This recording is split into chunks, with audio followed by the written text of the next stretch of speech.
Okay, real quick, before we get to the point of today's video, I did film a vlog that I didn't get to finish. Why is that? I'm getting to it. Why? Because I got distracted watching the C8 reveal. Can we still see it? Yes, so here's a clip of the unfinished vlog. Hey everyone, welcome back to the channel. So today's something a little bit different. Right now I'm heading out to dinner. You guys are coming with. You guys are gonna like all these cars that are actually coming. Truthfully, between us, this is just an excuse to get all of these cars together and just meet up somewhere. So that's where we're all going to dinner.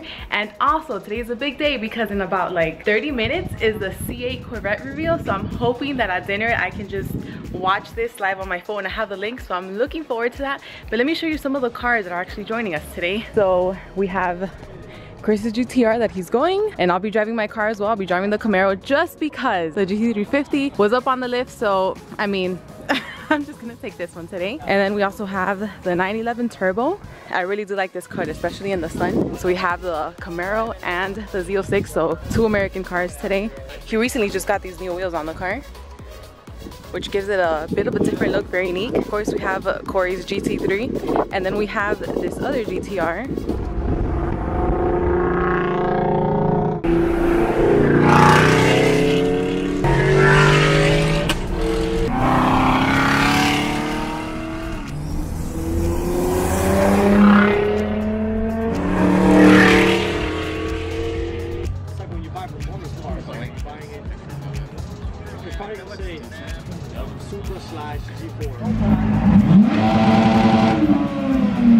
Alright guys, don't worry about the beginning. Now let's get on to the point of this video.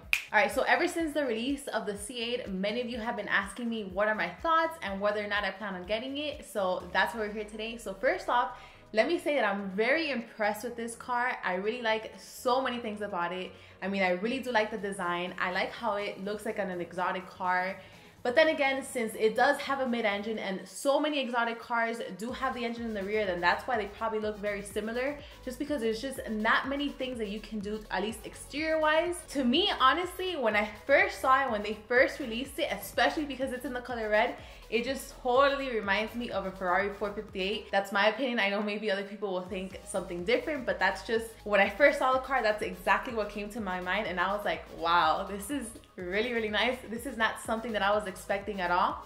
And then once they showed how you actually open the doors and the little handles, that kind of reminded me of a McLaren because it's something that's very similar. I really like the inside. I really like the center console and how just the buttons just line all the way down. I know it's not the same, but to me, it just kind of reminds me of like a subtle reminder of the Porsche just because of those buttons. I don't know, I really can't explain it, but just the shape of those buttons, it does remind me of a Porsche. It gets that kind of, I don't know, it has that air to it. I really don't know how to explain it, but that's just what I first thought of it and I still think of it. I also like the steering wheel, just because it kind of gives you that sporty vibe that, wow, I really have this nice looking car. It kind of looks like an exotic. It doesn't look like any other American sports car out there. Plus, I have this really nice steering wheel that you really can't find in any other performance cars, at least not at this price point. So I just feel that they really took their time and they actually made a point to actually make it look different than the previous generation's Corvettes. And I really, really do like that. I feel that they actually put,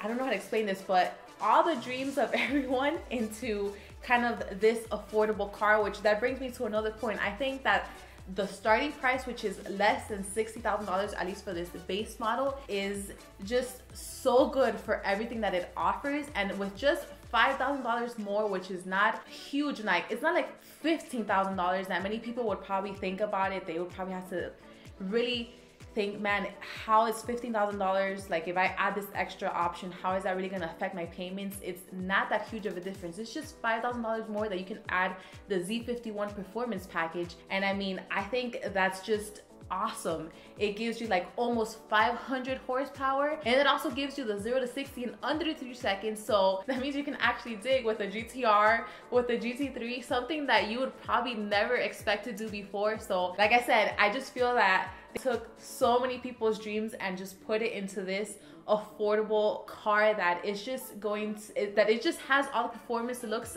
everything about it. And for that reason, I think that GM is just a disruptor when it comes to this car. Like, there's just nothing out there like this. I really think they did their homework. They really didn't rush to it, and I don't know, I'm just a big fan of the look. There's other car manufacturers hint hint GT500, I'm kidding, that they really didn't actually take the time to make it that much different than their previous generations, and this is just amazing. I really do think that they did an excellent job with that. Another thing is that it actually doesn't really bother me that it doesn't come out in a manual. I know that many people that are kind of old school, and I mean I do have 2 manual cars, but honestly it just really doesn't bother me, because when it comes to just having the best lap times, the best performance, automatic is just the way to go. So I really do like that they have this 8-speed dual clutch transmission, and that they took the time to explain that when they were designing this dual clutch transmission, they had torque in mind, which is something that dual clutch transmissions actually suffer from when you have too much torque. So once again, they did their homework. And also when they did the review, I feel that everything was so structured. They took their time to make sure that everybody was going to know everything at once. Not only was the presentation great, the car looked great inside and out, but we had the information. We actually knew the horsepower and engine figures. We also knew what the starting price was going to be. They didn't have to leave you guessing. You weren't wondering whether or not, how is this car going to perform, whether or not down the line I'm going to be able to afford it. I mean, hint hint GT500. I mean, I'm kidding, but this is just something that I really do like. Now the question that many people are going to be asking is whether or not I'll be getting this car. So there has been many people that I've seen online, and many YouTubers that have been jumping on getting this car. They've been putting their requests online, and there's been some YouTubers that don't even have American cars. There's been others that have never had an interest in Chevy, but yet they're jumping on this to being the first ones. I mean, I understand it, because this is just a great car for the price. It's just a bargain for the performance and everything. But honestly, for me, I think I'm just going to wait, because right now this is the Stingray. This is just the base model right now. I'm pretty sure that they still have to come out with other models, so probably, I don't know, the equivalent to a Grand Sport or a Z06. I mean, we're not really sure what it's going to be called next, so I'd rather just be patient and wait and wait until these other ones come out and then see how I feel, because I don't want to be on this and then get this car and then these other models come out that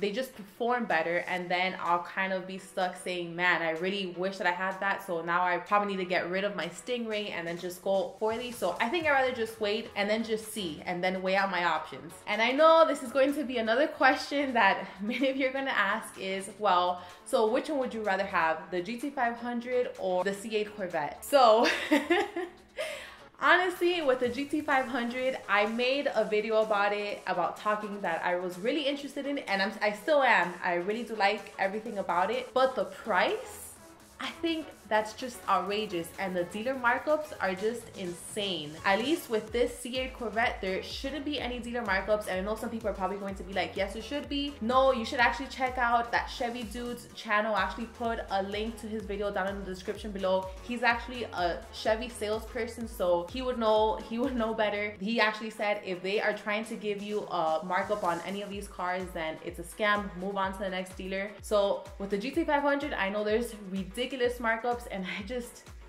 it's just too much. I don't know. It's just, I have mixed emotions about it. I really like the car, but I just think they're kind of abusing the price point of it. So let's see what they come out with, like either a Grand Sport or a Z06, and then I can actually decide. But either way, I know that I'm going to like both cars. So let's say I were to pick the GT500, I already know that I'm probably going to want either the Grand Sport or the Z06 version of the C8, or vice versa. If I go with either one of these, I already know that I'm going to want the GT500. So let's see, it's just options. I mean, if I had the money, then I would just full out order both. I would go with the GT500 track package, and I would also wait until they come out with the ZR1 and just order both of them, but that's not the case. So that's why I'm just going to wait and just see what they have to offer. I feel like there's just more things that they still haven't released, and let's just see what the performance figures are on the next trims, on the next models. So with that being said, whenever I'm ready and I finally make my decision, let's say I decide to go with the C8 Corvette, then I'll make sure to hit up that Chevy Dude, just because he says that he can offer one without any markups, and I really do like how upfront he is. Or if I decide to go with the GT500 first, then I'll make sure to go to my Ford dealer and order the GT500 there. But until then, I'm gonna be patient and just wait a little bit longer, because I really want to see what Chevy has to offer with this Corvette. But please let me know what you guys think down in the comments below. I would love to hear your opinion. I really hope you enjoyed this video. Thank you so much for watching, and I'll see you guys on the next one.